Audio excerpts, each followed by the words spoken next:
दोस्तों कहते हैं कि शादी एक नई जिंदगी की शुरुआत होती है, लेकिन तलायवन तलाय भी दिखाती है कि असली कहानी तो शादी के बाद शुरू होती है। यहाँ प्यार और झगड़े का ऐसा संगम है जहाँ हर रोज की छोटी छोटी बहसें बड़े तूफान में बदल जाती है। तो विजय सेतुपति की इस फिल्म में रोमांस है, कॉमेडी है और साथ ही एक ऐसा ड्रामा जो रिश्तों के असली रंग को खोल देता है। तो आइए जानते हैं कैसे ये जोड़ी हैप्पी मैरिज से निकलकर बैटल ऑफ ईगो में फंस जाती है। तो फिल्म की शुरुआत होती है एक ऐसे गांव से जहां पर सभी लोग कुलदेवी को बहुत मानते हैं और तभी यहां पर हम देखते हैं चित्रा नाम के एक चोर को, जो कि यहां पर कुलदेवी से परमिशन मांगने आया था। अब क्योंकि चित्रा एक चोर है इसलिए वो कुलदेवी से चोरी की परमिशन मांगने आया था कि पास ही में एक मेला आयोजन होने वाला है और वहीं पर वो चोरी करने के लिए जाने वाला है। क्योंकि पिछली बार जब उसने एक सोने के हार को चुराया था तो उसने चोरी तो कर ली थी, लेकिन बाद में उसे बहुत ज्यादा पीटा गया था और फिर बाद में पता चला था कि वो सोना दरअसल में नकली है।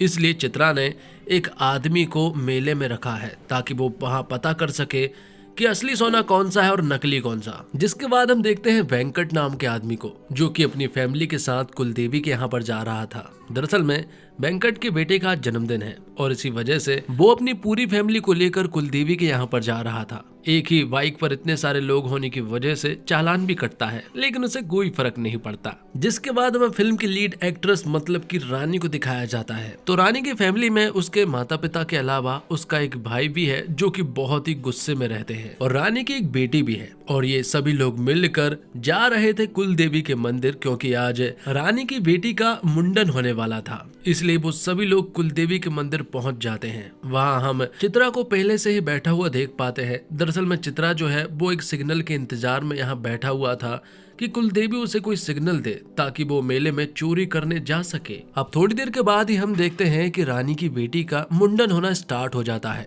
कि तभी एंट्री होती है आकाशवीर नाम के एक आदमी की, जो कि यहाँ पर बहुत ही गुस्से में था और वो यहाँ आते ही सबसे पहले मुंडन करने वाले उस आदमी को बुरी तरह से पीट देता है। और फिर जाके हमें यहाँ पर मालूम चलता है कि दरअसल में आकाशवीर जो है वो रानी का पति है और आज उसकी भी बेटी का मुंडन हो रहा है।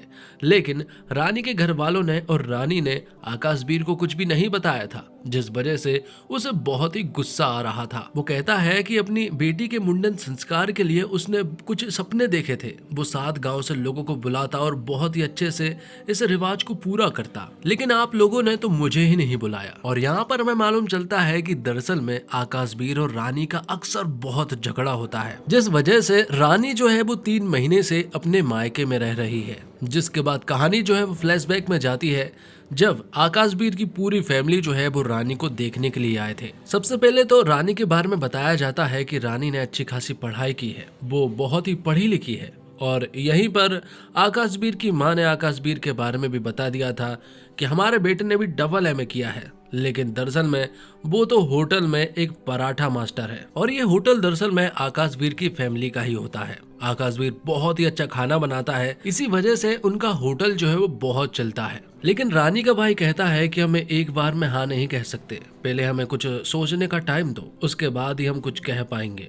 और यहाँ पर हम देखते हैं कि आकाशवीर ने रानी के लिए एक पराठा लेकर आया था और जब रानी ने वो पराठा खाया तो वो तो खुश हो चुकी थी। वो कहती है कि अगर जिंदगी भर मुझे ऐसा ही खाना मिलता रहा तो वो तो इसी आदमी के साथ रहेगी और इसी से शादी भी करेगी। लेकिन रानी के भाई को ये मंजूर नहीं था। वो आकाशवीर के बारे में पता करने के लिए चला जाता है, लेकिन तब तक थोड़ी देर हो चुकी थी क्योंकि आकाशवीर और रानी जो है अब रोज मिलने लगे थे और आकाशवीर जो है वो रानी के लिए नए नए तरह के पकवान बना कर ले जाता, जो खाकर रानी खुश हो जाती। लेकिन एक दिन आकाशवीर ने रानी को अपनी सच्चाई के बारे में बता दिया था। उसने कहा कि मेरी माँ ने आप लोगों से झूठ कहा था कि मैंने डबल एमए किया है, दरअसल में मैं तो 10वीं फेल हूँ। लेकिन रानी कहती है कि इससे कोई फर्क नहीं पड़ता, तुमने खाना बनाने में डबल एमए किया है क्योंकि तो दोनों ही एक दूसरे को पसंद करने लगे थे। हर रोज वो एक दूसरे के साथ घूमते और यहाँ आकाशवीर रानी को अच्छा अच्छा खाना भी खिलाता। तो अब कहानी प्रेजेंट में आ जाती है जहाँ पर आकाशवीर की फैमिली और रानी की फैमिली का झगड़ा रुकने का नाम ही नहीं ले रहा था, क्योंकि दोनों की फैमिली वाले यहाँ पर आ चुके थे और इनके बीच में जो झगड़ा होता है वो कोई बड़ी बात को लेकर नहीं होता है, बल्कि बहुत ही छोटी छोटी बात को लेकर इनके बीच में झगड़ा होता है। बैंकर जो अपनी फैमिली के साथ कुलदेवी के दर्शन करने के लिए आया था, लेकिन अब वो भी इनके झगड़े के बीच में फंस जाता है। दूसरी तरफ कहानी जो है फास्ट में जाती है और रानी के भाई को आकाशवीर की फैमिली के बारे में सब कुछ मालूम चल जाता है कि ये लोग एक नंबर के गुंडे हैं, ये लोग बहुत ही ज्यादा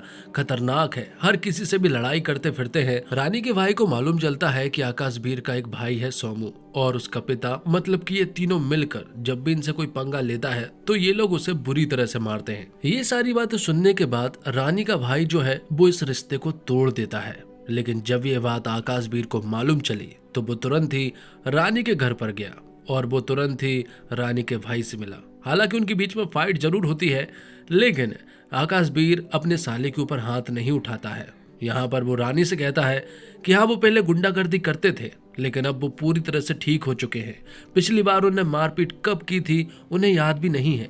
अब वो ईमानदारी से और साफ सुथरे तरीके से होटल चलाते हैं। तब रानी कहती है कि मुझे तुम पसंद हो और मैं तुमसे ही शादी करूंगी, लेकिन एक सच्चाई मैं भी बताना चाहती हूँ। वो बताती है कि दरअसल में मेरा भाई और मेरे पिताजी भी बहुत बड़े गुंडे नहीं बल्कि डॉन हैं।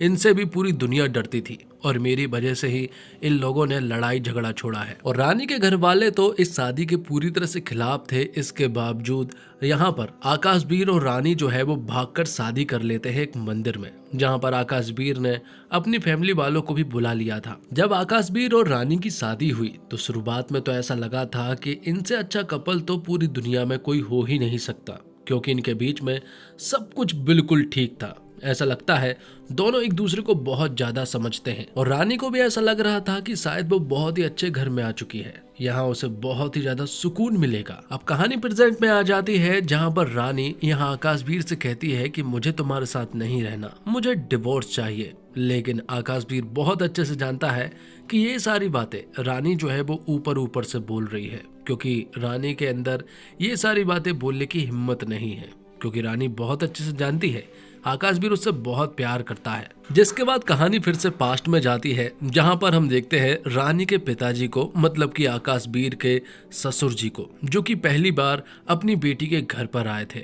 उन्हें देखकर रानी यहाँ पर इमोशनल हो जाती है, क्योंकि पहली बार उसके पिताजी अपने घर पर आए थे और रानी के पिताजी देखते हैं कि रानी यहाँ पर बहुत ही खुश रह रही है और बहुत ही अच्छे से सभी लोग उसकी सेवा भी कर रहे हैं। अब आकाशवीर के पिता यहाँ पर रानी से कहते हैं कि अब वो होटल का काउंटर संभाले, मतलब कि रानी को गल्ले पर बैठा दिया था। ये देखकर यहाँ पर आकाशवीर की माँ जो है वो हैरान थी और उसे बहुत बुरा लगा था, क्योंकि वो इस तरह से होटल पर नौकरानी का काम नहीं करेगी।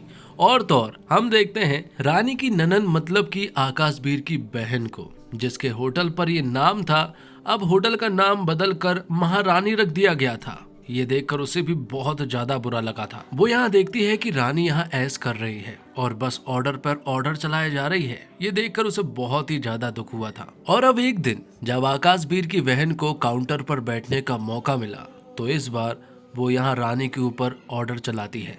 वो उससे टेबल साफ करने के लिए कहती है और तो और रानी को ऐसा लगने लगा था कि शायद वो इस होटल की नौकरानी है, क्योंकि वो लोग अब उससे बर्तन तक धुलवा रहे थे। और अब धीरे धीरे रानी के यहाँ से खटपट की आवाज शुरू हो चुकी थी। वो यहाँ अपने पति से कहती है कि तुम्हारी माँ और तुम्हारी बहन जो है मेरे ऊपर हुक्म चला रहे हैं। और अब रानी इन सब के बारे में अपनी माँ को भी बताने लगी थी। माँ भी वहाँ उसे कुछ सुझाव देने लगती है कि तुझे इस तरह से काम करने की जरूरत नहीं है, तू वहाँ आकाशवीर की रानी बनकर गई है या फिर नौकरानी बनकर। ये सारी बातें सुनने के बाद अब यहाँ पर रानी भी आकाशवीर से लड़ना स्टार्ट कर देती है। आए दिन उनके बीच में झगड़ा होता रहता था। अब कहानी प्रेजेंट में आती है, जहाँ पर हम देखते हैं कि आकाशवीर तो अभी भी चाहता है कि सब कुछ ठीक हो जाए और रानी उनके घर आ जाए, लेकिन रानी बिल्कुल नहीं चाहती है। और अब थोड़ी देर के बाद ही हम देखते हैं कि आकाशवीर का भाई सोमू यहाँ पर आ जाता है और वो रानी के पिताजी से फाइट करने लगता है। और यहीं पर हम देखते हैं कि जो नाई यहाँ पर था और आकाशवीर ने उसे पीटा था, नाई जो है वो अपने लोगों के पास कॉल करता है, उन्हें बताता है कि मुझे बुरी तरह से पीटा गया है। वो जगह का नाम बता देता है कि कुलदेवी के यहाँ पर ही आप सभी लोगों को लेकर आ जाओ, क्योंकि हम आकाशवीर को पीटेंगे। तो वो सभी लोग यहाँ पर आने लगते हैं और ये सारी खबर जो है वो आकाशवीर को भी चल चुकी थी कि उसे कुछ लोग मारने आ रहे हैं, लेकिन आकाशवीर पहले से ही तैयार था। वो आने का इंतजार करने लगता है और अपने हाथ में हथियार रखकर गेट पर खड़ा हो जाता है कि तब यहाँ पर एमएलए की एंट्री होती है, जो कि यहाँ पर कुलदेवी के दर्शन करने के लिए आए थे। लेकिन ये लोग तो एमएलए के सामने भी झगड़े करने लगे थे और अब एमएलए के लोगों के सामने ही इस मुद्दे को रखा जाता है कि आखिरकार इन फैमिली का क्या किया जाए। तब ये लोग एमएलए के लोगों को सारी स्टोरी बताने लगते हैं और फिर कहानी फिर से पास्ट में पहुंचती है। मालूम चलता है कि आकाशवीर जो है वो बहुत ही बुरी तरह से फंस चुका था। अपनी माँ, अपनी बहन और अपनी बीवी, ये तीनों मिलकर ही आकाशवीर का जीना मुश्किल कर रहे थे। दरअसल में आकाशवीर की माँ और उसकी बहन मिलकर रानी को परेशान कर रहे थे और फिर रानी को अपनी माँ से जो सीख मिलती वही सारी चीज रानी यहाँ पर कर रही थी। आए दिन रानी का अपने पति आकाशवीर से फिर झगड़ा होता और फिर रानी चुपचाप अपने घर चली जाती। ऐसा बहुत दिन तक चलता है। अब एक दिन मालूम चला कि रानी प्रेग्नेंट है और वो आकाशवीर से झगड़कर अकेले ही अपने घर जाने लगती है। लेकिन इस बार आकाशवीर भी उसके साथ जाता है और उसके घर तक पहुंच जाता है। वो वहां उसके पिताजी से मिलता है और उनसे कहता है कि मैं इन सभी लोगों के बीच में बुरी तरह से फंस गया हूँ, लेकिन मैं अपनी रानी से बहुत प्यार करता हूँ। अब यहाँ पर तो इनके बीच में सब कुछ ठीक हो गया था और तो और आकाशवीर और उसके ससुर जी के बीच में भी सब कुछ ठीक था। ससुर जी भी बहुत अच्छे से जानते हैं कि आकाशवीर रानी को बहुत प्यार करता है। तो अब कुछ दिनों के बाद सब कुछ ठीक हो गया था और फिर आकाशवीर के घर से खुशखबरी आई, क्योंकि रानी ने वहां एक बच्ची को जन्म दिया था। और अब यहाँ से आकाशवीर और रानी और सभी लोगों को ऐसा लगने लगा था कि शायद अब उनके बीच में सब कुछ ठीक हो जाएगा। कुछ दिनों तक तो बिल्कुल सही रहा था, क्योंकि उनकी फैमिली अब पूरी तरह से फैमिली बन चुकी थी। अब यहाँ पर प्रेजेंट में एमएलए के लोग जो है वो यहाँ आकाशवीर और रानी को समझौता करने की बात कहते हैं, लेकिन वो लोग नहीं मानते हैं। सोमू भी अपने जीजाजी से बात करता है। जीजाजी कहते हैं कि हम इनका डिवोर्स कराएंगे और जो भी हमने पैसे इनसे लिए थे दहेज में वो सारे पैसे भी हम इन्हें वापस करेंगे। अब यहाँ आखिर में आकाशवीर थक हार कर अपनी बीबी के सामने, मतलब कि रानी के सामने कहता है कि अगर तुम्हें डिवोर्स चाहिए तो मैं तुम्हें डिवोर्स देने के लिए पूरी तरह से रेडी हूँ और बच्ची को भी तुम अपने पास रखना, लेकिन मैं सिर्फ एक ही बात कहना चाहता हूँ कि मैंने सिर्फ और सिर्फ तुमसे ही प्यार किया है और हमेशा तुमसे करता रहूंगा। झगड़े के बाद भी हमेशा मुझे तुम्हारी याद आती रही है। और ऐसा ना पहली बार हो रहा था, जो देखकर रानी को भी थोड़ा अजीब लग रहा था कि तभी यहाँ पर एंट्री होती है रानी के भाई की। रानी का भाई यहाँ पर आते ही आकाशवीर से फाइट करने लगता है, लेकिन आकाशवीर भी इस बार चुप नहीं रहता। वो भी यहाँ पर उसे बुरी तरह से पीटने लगता है और फिर कहानी फिर से पास्ट में पहुंच जाती है, जहां रानी को मालूम चला है कि उसकी सासू माँ जो है वो आकाशवीर के लिए दूसरी लड़की तलाश कर रही है उसकी शादी करने के लिए। जो सारी चीजें रानी को बिल्कुल पसंद नहीं आती है। वो यहाँ पर अपने पति मतलब कि आकाशवीर से बहुत बुरी तरह से झगड़ा करती है। आकाशवीर जब ये सारी बातें सुनता है तो वो उससे कहता है कि मुझे इन सब के बारे में कुछ भी नहीं मालूम है। वो दूसरी शादी करने का सोच भी नहीं सकता है, क्योंकि वो सिर्फ तुमसे प्यार करता है। लेकिन आकाशवीर की बातें वो नहीं समझ रही थी, इसलिए आकाशवीर कहता है कि अब वो खुद की जान ले लेगा और यहाँ से जाने लगता है। दूसरी तरफ रानी ने भी अपने भाई को कॉल कर दिया था और उसे बता दिया था कि ये लोग तो आकाशवीर की दूसरी शादी करने वाले हैं, इसलिए तुम मुझे यहाँ से लेकर चले जाओ। दूसरी तरफ आकाशवीर जो है वो कुएं में कूदकर खुद की जान लेने की कोशिश तो करता है, लेकिन कुएं में इतना पानी नहीं है कि आकाशवीर की जान जाए, मतलब कि उसकी किस्मत बहुत ही खराब है। और फिर तभी हम देखते हैं कि आकाशवीर के घर पर रानी का भाई आ जाता है। वो यहाँ पर आकाशवीर की पूरी फैमिली को बुरी तरह से पीटता है और उसके होटल को भी पूरी तरह से बर्बाद कर देता है। और जब आकाशवीर ये देखकर रानी अपने भाई के ऊपर खूब चिल्लाती है और कहती है कि मैंने तुमसे कहा था कि मुझे बस अपने साथ लेकर जाओ, बल्कि उनके साथ मारपीट करने को नहीं कहा था और ना ही होटल बर्बाद करने को कहा था। अब रात होते ही आकाशवीर जो है वो किसी तरह से उस कुएं से बाहर निकल आता है। जब वो अपने घर पहुंचा तो उसने देखा कि उसके घर वालों को बुरी तरह से पीटा गया है और होटल को भी पूरी तरह से बर्बाद कर दिया है। उसे बहुत ही तेज गुस्सा आया और वो अकेले ही रानी के घर की तरफ निकल पड़ा। वहां रानी के भाई और उसके लोग पूरी तरह से तैयार थे। उन्हें मालूम था कि आकाशवीर यहाँ पर जरूर आएगा, लेकिन आकाशवीर यहाँ पर उन सभी लोगों को बुरी तरह से पीटता है और फिर रानी के घर पहुंचता है। लेकिन तभी आकाशवीर के पास एक कॉल आता है और वो कॉल दरअसल में एक लेडी इंस्पेक्टर का था और उसने कहा कि तुम्हारी पत्नी ने तुम्हारे खिलाफ कंप्लेंट की है कि तुमने उसे मारा पीटा, इसी वजह से तुम अपनी पूरी फैमिली को लेकर पुलिस स्टेशन आ जाओ। जहां पर आकाशवीर भी कुछ नहीं कहता बल्कि यहाँ साइन करता है और चुपचाप वहां से वापस लौट आता। ये सारी चीजें देखकर आकाशवीर को बहुत ही ज्यादा बुरा लगा था और फिर वो अकेले ही बैग लेकर निकल पड़ता है जहाँ पर वो भक्ति करने निकला था। भगवान से वो अपनी बेटी और अपनी पत्नी को मांग रहा था, जिसके लिए वो कुछ भी कर सकता था और तो और वो बहुत ही ज्यादा तड़प भी रहा था। अब कहानी प्रेजेंट में आ जाती है जहाँ पर बहुत सारे लोग जो है वो आकाशवीर को मारने लगे थे कि तभी हम देखते हैं कि यहाँ पर रानी जो है वो आकाशवीर के साथ भाग निकलती है, लेकिन अभी भी रानी का भाई और उसके लोग जो है वो आकाशवीर का पीछा कर रहे थे, वो उसे खत्म करना चाहते हैं। और अब उन दोनों का जब आमना सामना होता है कि तभी यहाँ पर एंट्री होती है रानी के पिताजी मतलब कि आकाशवीर के ससुर जी की। यहाँ पर आकाशवीर के ससुर जी अपने बेटे से कहते हैं कि तू एक चीज कभी नहीं देख पाया, आकाशवीर भले ही कैसा भी आदमी हो लेकिन वो अपनी पत्नी से बहुत ज्यादा प्यार करता है, वो उसके लिए कुछ भी कर सकता है। उनके बीच में झगड़े हुए लेकिन कभी भी उसका प्यार उसके लिए कम नहीं हुआ। ये सारी चीजें रानी भी बहुत अच्छे से जानती है। आखिर में आकाशवीर तो अपनी बेटी तक को छोड़ने के लिए राजी हो गया था क्योंकि रानी ऐसा चाहती थी और उन्होंने आकाशवीर को जाते हुए उसकी आंखों में वो दर्द देख लिया था कि वो ये सब कुछ होता हुआ नहीं देख सकता। तब ससुर जी यहाँ आकाशवीर से कहते हैं कि कोई हो या फिर ना हो, मैं तेरे साथ खड़ा हूँ। और अब हम नाई को देखते हैं जिसके बहुत सारे लोग यहाँ पर आ चुके थे। नाई का सिर्फ इतना ही कहना है कि आकाशवीर उससे माफी मांगे, तो आकाशवीर भी उससे माफी मांग लेता है, जिसके बाद नाई अपनी दूसरी कंडीशन बताता है। वो कहता है कि मेरा एक नियम है कि वो किसी भी मुंडन को अधूरा नहीं छोड़ता, इसलिए जो मैंने अधूरा मुंडन छोड़ा है मैं उसे पूरा करूंगा। लेकिन आकाशवीर और रानी के भाई के बीच में तो कुछ भी ठीक नहीं हुआ, लेकिन पूरी फैमिली अब एक हो चुकी थी। वो लोग आकाशवीर के घर पर सभी लोग मिलकर खाना खा रहे थे और सभी लोग बहुत ज्यादा हैप्पी है।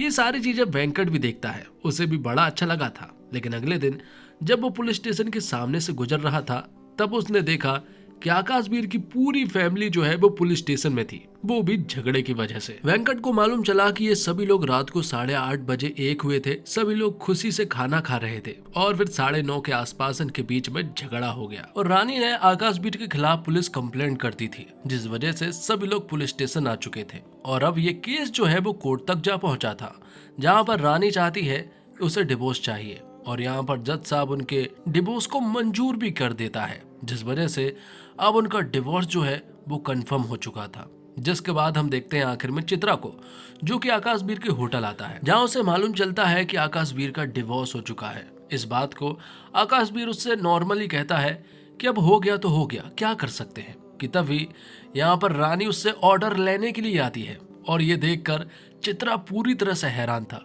वो कहता है कि तुम लोगों का तो डिवोर्स हो चुका है, तो पर तुम यहाँ पर क्या कर रही हो।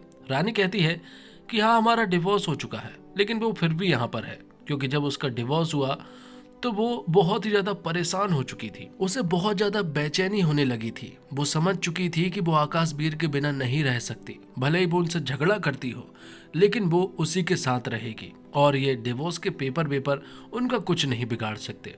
तब रानी जो है वो 6 किलोमीटर अपने पति से मिलने के लिए पहुंच जाती है, जहां आकाशवीर उससे लेने के लिए आता है। और अब रानी बताती है कि वो अपने पति से बहुत प्यार करती है। आखिर में आकाशवीर और रानी मिलकर चित्रा को अपने होटल से निकाल देते हैं क्योंकि उनके बीच में झगड़ा होने वाला था। ये देखकर यहाँ पर चित्रा सभी के सामने कहता है कि इनके बीच में कुछ भी हो, झगड़े के बीच में मत बोलना क्योंकि इनके बीच में कभी भी कुछ होकर भी नहीं होता है। तो इसी के साथ ये फिल्म यहीं पर समाप्त हो जाती है। उम्मीद करता हूँ दोस्तों आपको ये वीडियो पसंद आई होगी। वीडियो पसंद आई हो तो वीडियो को लाइक करके चैनल को सब्सक्राइब जरूर कीजिएगा ताकि आपको इसी तरह के लेटेस्ट और फ्रेश कंटेंट मिलते रहे। मिलते हैं और कमाल की वीडियो के साथ, तब तक के लिए आप हमारे चैनल के साथ बने रहिए। धन्यवाद। जय हिंद, जय भारत, जय श्री राम।